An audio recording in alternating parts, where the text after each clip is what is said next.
Je m'appelle Rowan Ashford et il y a 3 semaines, j'ai enterré ma fille unique. Elle s'appelait Rosie. Elle avait 8 ans. Elle adorait les documentaires spatiaux, dessinait des fusées et croyait que chaque douleur pouvait être apaisée par des autocollants pailletés et des crêpes à la banane. Le matin de ses funérailles, j'étais assise seule dans ma voiture devant le funérarium. La robe que je portais sentait encore le lys de la veillée et mes mains tremblaient sans cesse. Je fixais le dernier message de ma sœur. Un seul mot, ok. Pas, je suis désolée. Pas, je serai là. Juste, ok. Plus tard ce jour-là, j'ai compris pourquoi. Ma mère et ma sœur avaient maintenu la pendaison de crémaillère de Céleste. Celle qu'elles ne pouvaient pas reporter.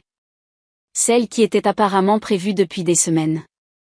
Elles ont qualifié les funérailles de Rosie D. Au revoir à une enfant qui a souffert pendant 12 mois d'agonie, un événement mineur. C'est à ce moment-là que quelque chose en moi s'est brisé. Non pas comme les choses se brisent et s'effondrent, mais comme les choses se brisent et deviennent tranchantes. Je n'ai pas crié. Je n'ai pas supplié. J'ai appelé mon avocat. Cette histoire ne parle pas du deuil. Pas vraiment. Il s'agit de ce qui vient après. Lorsque les personnes en qui vous aviez le plus confiance choisissent la célébration plutôt que la mort de votre enfant, vous apprenez exactement quel genre de femme vous êtes. Et moi, j'ai appris que je ne suis pas le genre de femme à laisser passer ça. Je suis restée assise dans ma voiture pendant 40 minutes avant d'avoir la force d'ouvrir la porte. Le funérarium se dressait devant moi, tout en bois sombre et fenêtres silencieuses, comme s'il avait été construit pour avaler le chagrin tout entier et ne laisser que du silence derrière lui. Je n'évitais pas d'entrer. Rosie était déjà là. À l'intérieur de ce bâtiment, à l'intérieur d'un cercueil dans lequel aucun enfant ne devrait jamais se trouver. J'avais juste besoin de sentir quelque chose de solide avant de devoir la lâcher prise à nouveau. Le téléphone a vibré sur mes genoux. Il était encore ouvert sur le dernier texto que j'avais envoyé à ma famille, Rosie est décédée. Les funérailles auront lieu vendredi à 10h. Céleste, ma sœur, avait répondu par un seul mot, ok. Pas, je suis désolée. Pas, je serai là. Juste ce, ok. Je n'avais pas eu de nouvelles de ma mère jusqu'à présent. Son nom s'est affiché sur l'écran comme une malédiction. Je n'avais pas l'énergie de porter le téléphone à mon oreille, alors j'ai activé le haut-parleur. Rowan, a-t-elle dit d'un ton enjoué, comme si nous allions discuter d'un brunch. Je suis là, ai-je dit. Ma voix était à peine audible. Il y a eu un silence, puis, à propos des funérailles. J'ai tout de suite su. C'était comme être plongé dans la glace. Nous ne pourrons pas venir, a-t-elle dit.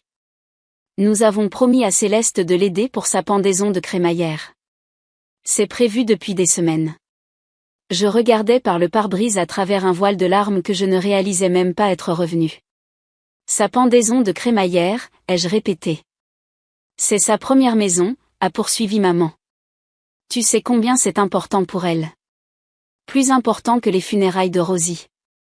Ne sois pas dramatique, a-t-elle lancé, sa voix passant d'une tristesse feinte à de la condescendance en un souffle.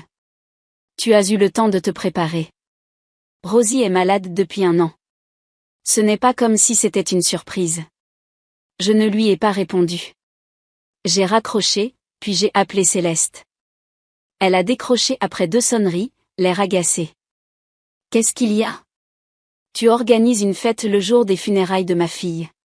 La date a été fixée il y a des semaines, Rowan, a-t-elle dit d'un ton plat. Elle est déjà partie. Elle se fiche de savoir quel jour elle est enterrée. Moi, je suis vivante et j'ai besoin de fêter mon emménagement. J'ai senti le téléphone glisser de ma main, mes doigts soudainement étrangers et engourdis. Rosie avait l'habitude de dire que la maison dans laquelle Céleste emménageait, la vieille maison de grand-mère, était sa préférée. Elle adorait le carrelage rose de la cuisine et les marches grinçantes qui ressemblaient à des rires si on marchait juste comme il faut. Elle avait dit un jour, si une maison peut rendre quelqu'un heureux, peut-être qu'elle devrait rester dans la famille. Maintenant, cette maison accueillerait des étrangers buvant du vin pendant que le cercueil de ma fille descendait en terre. Je n'ai pas répondu à Céleste. Il n'existait aucun langage capable de la rejoindre là où elle avait choisi de se tenir. À l'intérieur du funérarium, le directeur m'a accueilli gentiment. Ses yeux ont parcouru l'espace derrière moi comme s'il s'attendait à ce que quelqu'un me suive. Il n'y avait personne. Pas un seul membre de ma famille n'est venu. Les sièges qui leur étaient réservés sont restés vides. Les photos de Rosie alignées dans le couloir, elle dans son costume d'Halloween de super-héros, elle soufflant les bougies de son dernier anniversaire, ressemblaient à des artefacts dans un musée que personne ne se souciait de visiter. Au cimetière, je me tenais seule. Le vent était vif. J'ai dit au revoir sans aucune main à tenir, pas même celle de ma mère. Plus tard dans la nuit, lorsque la pièce fut enfin silencieuse, je me suis assise sur le lit de Rosie, entourée des dessins qu'elle avait faits pour ses infirmières. Sa collection de pierres préférées bordait le rebord de la fenêtre. Dans ce silence, j'ai réalisé quelque chose. Je ne pleurais pas seulement ma fille. Je pleurais l'illusion de la famille. Ils n'étaient pas juste absents. Ils avaient fait un choix, et j'étais sur le point de faire le mien. Je n'ai pas dormi cette nuit-là. Au lieu de cela, j'ai relu chaque message de ma mère et de Céleste, comme on gratte une croûte juste pour sentir la douleur. À 6h03 du matin, j'ai passé le premier appel qui comptait. Maître Caril était l'avocat de ma grand-mère depuis plus de 30 ans. Il a répondu au 3e coup de fil, sa voix rauque et polie, le genre de ton réservé aux veuves et aux mauvaises nouvelles. J'ai besoin de confirmer quelque chose, ai-je dit, sautant les politesses. La maison où vit Céleste, la maison de ma grand-mère, est-ce légalement la sienne? Il y a eu une pause, des papiers ont été déplacés. Puis sa voix est revenue, claire et ferme, non, l'acte est toujours à votre nom, mademoiselle Ashford. Nous n'avons jamais finalisé le transfert. Je l'ai ici même. J'ai regardé le plafond, clignant des yeux contre la lumière crue du matin. Ce n'est pas possible, ai-je dit. Je lui ai donné les clés l'année dernière. Donner les clés n'est pas la même chose que donner la propriété, a-t-il dit doucement. Vous m'aviez dit de mettre les papiers en attente jusqu'à ce que les choses se stabilisent avec le diagnostic de Rosie. C'est revenu par fragments. La semaine après les funérailles de grand-mère, ma mère et Wayne assis à ma table de cuisine, le thé froid, leurs paroles douces et manipulatrices. Céleste a besoin d'un nouveau départ, avait dit maman en tournant sa cuillère avec une énergie nerveuse. Elle n'a rien. Tu as déjà ta propre maison, avait ajouté Wayne. J'étais trop vidée pour discuter, trop accablée par les horaires d'hôpital, la peur et les termes médicaux que je ne pouvais toujours pas prononcer.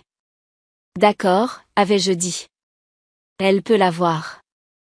Nous ferons les papiers plus tard. Plus tard n'est jamais venu. Maintenant, j'étais assise en face de Maître Caril, toujours vêtu de noir, les yeux rouges, les doigts crispés sur le bord de son bureau. Il y a 4 heures, j'enterrais mon enfant. Maintenant, je déterrais quelque chose d'autre, ultérieurement. Il y a autre chose, a-t-il dit. Vous m'aviez demandé l'année dernière de conserver les relevés financiers à des fins fiscales.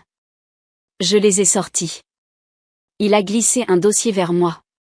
Mon nom était sur l'onglet. Je l'ai ouvert lentement. La première page était un relevé bancaire, puis un autre, 5 ans de relevés, organisé par moi. Chacun montrait un virement constant de $2000 de mon compte à celui de ma mère. Même pendant les mois où Rosie était en traitement, même lorsque je vendais des éditions originales pour couvrir les frais médicaux, même le mois où j'avais épuisé ma carte de crédit pour payer des médicaments antinauséeux, mon estomac s'est retourné. Une page séparée était attachée à l'arrière. Un prêt automobile au nom de ma mère. $42 000, daté un mois après le diagnostic de Rosie. Une Mercedes. Je me suis redressée, l'air aspiré de la pièce. Mon téléphone a vibré. C'était un texto de ma mère, besoin de plus ce mois-ci. L'assurance a augmenté. Comment va Rosie? Je n'ai pas répondu. J'ai ouvert Instagram à la place. En haut de mon fil d'actualité, une photo postée il y a seulement 2 heures. Ma mère et Céleste, coupe de champagne levée, dans la cuisine de ma grand-mère. La légende disait, nouveau départ #béni #nouvelle maison #gratitude #famille d'abord. À l'arrière-plan, le miroir antique reflétait leur visage souriant. Un miroir qui avait appartenu à la femme qui m'avait élevée, qui avait destiné cette maison à être la 2e maison de ma fille. Ce fut la fracture finale. Pas seulement leur absence, pas seulement leur égoïsme, mais le sourire derrière tout ça. Ce n'était pas de l'oubli. Ce n'était pas un mauvais timing. C'était de la cruauté, planifiée, emballée et partagée avec des hashtags. J'ai regardé Maître Caril. Que faudrait-il, ai-je demandé, la voix comme de l'acier, pour les faire sortir? Il n'a pas scié. Je vais préparer les documents. Et comme ça, la partie de moi qui avait l'habitude de flancher, de rationaliser, d'espérer, est morte avec ma fille. Ce qui restait ne serait pas ignoré. Je me suis donné jusqu'au coucher du soleil, jusqu'à ce que le ciel prenne la même couleur lavande que le pull préféré de Rosie. Je me suis laissé aller une dernière fois. J'ai tenu son dernier dessin, à moitié terminé, colorié en dehors des lignes, et j'ai laissé la douleur s'installer comme du brouillard dans ma poitrine. Puis je me suis levée et j'ai appelé Maître Caril. Il avait déjà commencé les papiers d'expulsion. Le prochain appel était pour Noël. Nous n'avions pas parlé depuis les funérailles. Il est arrivé ce soir-là avec des clés USB, des impressions et la culpabilité d'un père qui n'a pas pu sauver sa fille, mais qui pourrait aider sa mère à récupérer quelque chose. Nous avons travaillé à la table de la cuisine, maintenant couverte de preuves. Capture d'écran de texto, photo d'anniversaire à l'hôpital, le message où j'annonçais à ma famille le décès de Rosie. Chaque message était marqué comme « lu ». Céleste avait répondu « OK ». Noël a glissé un email vers moi. « De ton propriétaire », a-t-il dit. Ma mère l'avait appelé, prétendant que j'étais mentalement instable et lui avait demandé d'envoyer mes paiements de loyer directement à elle. Il avait refusé, heureusement. Mais maintenant, je l'avais par écrit. Ils ne sont pas seulement sans cœur, ai-je dit. Ils sont calculateurs. Le lendemain après-midi, j'ai rencontré 2 policiers chez ma grand-mère. Je leur ai remis l'acte. Mademoiselle Ashford, a dit l'agent Brennan. Vous êtes la propriétaire légale. Oui, je l'ai toujours été. Céleste a ouvert la porte en pantalon de yoga, tenant un smoothie. Son visage s'est décomposé quand elle m'a vu. C'est ma maison, a-t-elle lancé. Non, ai-je dit. Tu as juste fait comme si. Les policiers ont expliqué le préavis de 48 heures. Céleste a fulminé, crié, maudit. Les voisins regardaient depuis leur porche. J'ai enterré ma fille seule, lui ai-je dit, pendant que tu buvais du champagne à sa mémoire. Cette nuit-là, j'ai changé les serrures. Le lendemain matin, j'avais 4 caméras de sécurité installées et connectées au cloud. Je ne me sentais pas victorieuse. Je ressentais quelque chose de plus aigu, le contrôle. Céleste n'est pas partie tranquillement. 2 nuits après la signification de l'avis d'expulsion, mon application de sécurité a vibré juste après minuit. Le détecteur de mouvement s'est déclenché. Puis le flux vidéo est passé en vision nocturne. Sa voiture était garée à mi-chemin de l'allée. Elle s'est dirigée vers l'arrière de la maison, quelque chose de métallique brillant dans sa main. La caméra l'a filmée en train de briser la fenêtre arrière d'un coup de batte. Je n'ai pas hésité. J'ai appelé le 911. Ma sœur est en train de s'introduire chez moi. J'ai des images en direct. Elle a été expulsée légalement il y a 2 jours. Au moment où j'ai entendu les sirènes, j'étais déjà dehors, debout sur le trottoir, tenant mon téléphone, regardant. La voiture de police s'est arrêtée. L'agent Brennan est sorti. Son visage a exprimé la reconnaissance, puis quelque chose de plus sombre. C'est elle à l'intérieur, a-t-il demandé. J'ai hoché la tête. Fenêtre arrière, vous verrez. Les policiers se sont approchés de la maison. Céleste a surgi par la porte d'entrée, tenant toujours la batte. Ses cheveux étaient en désordre. Son visage était strié de fureur. Tu as appelé les flics sur ta propre sœur? L'agent Brennan s'est placé devant elle. Madame, lâchez l'arme. Elle l'a laissé tomber en ricanant. C'est ridicule. C'est ma maison. Non, ai-je dit. Ce n'est pas le cas, et les caméras le prouvent.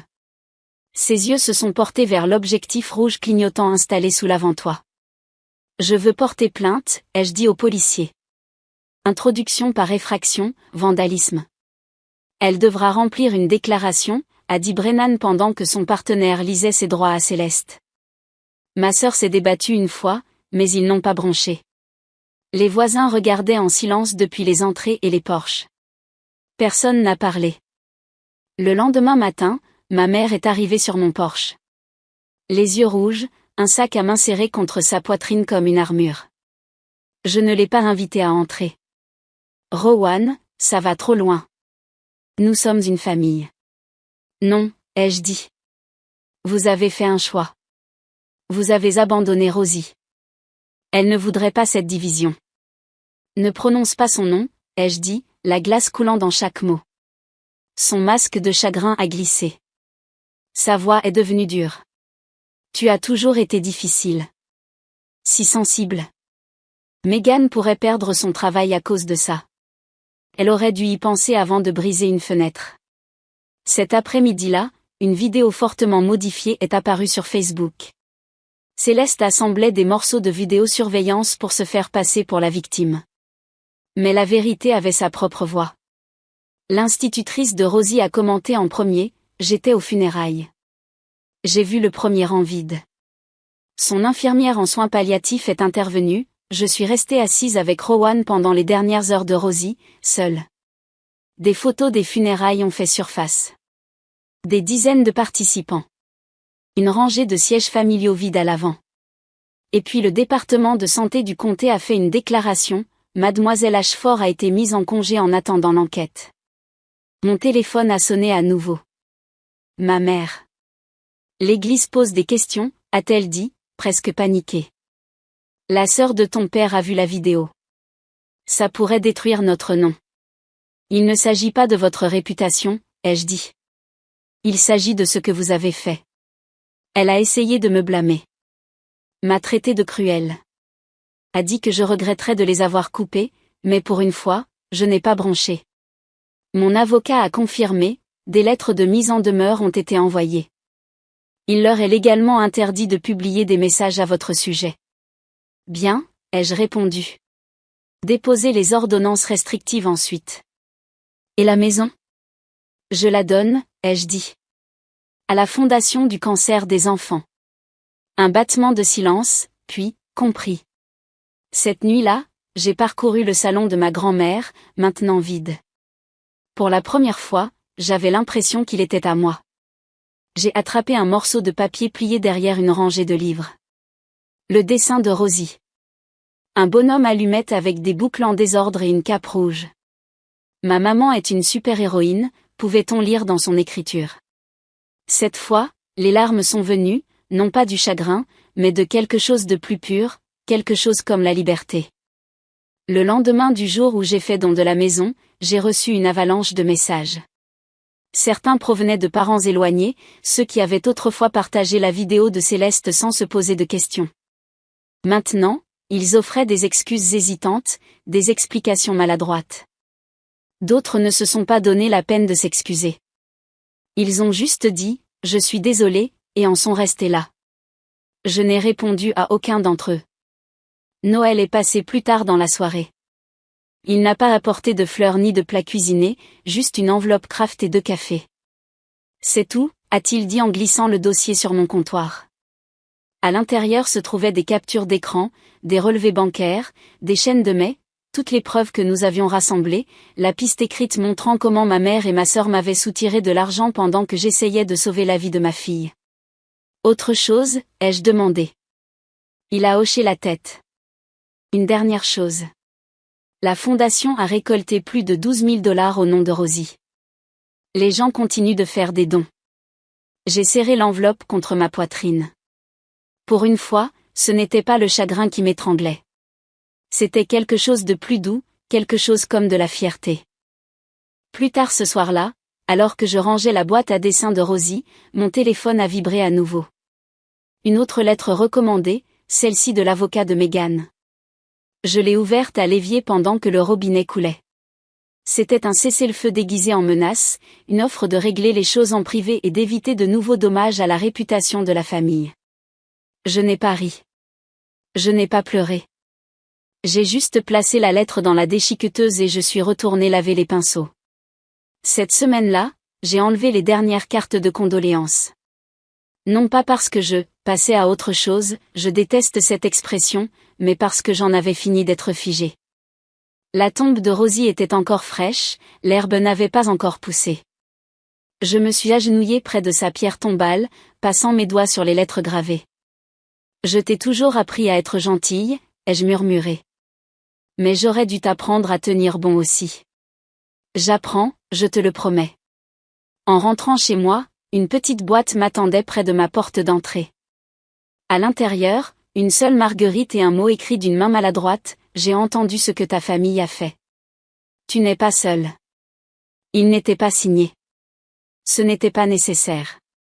Je suis restée sur le porche pendant longtemps, regardant le soleil disparaître derrière la cime des arbres. L'air était encore frais. Je n'avais pas besoin que quelqu'un me dise que j'avais fait ce qu'il fallait. La paix ne vient pas toujours du pardon. Parfois, elle vient du fait de s'éloigner les mains vides et de se sentir entière malgré tout.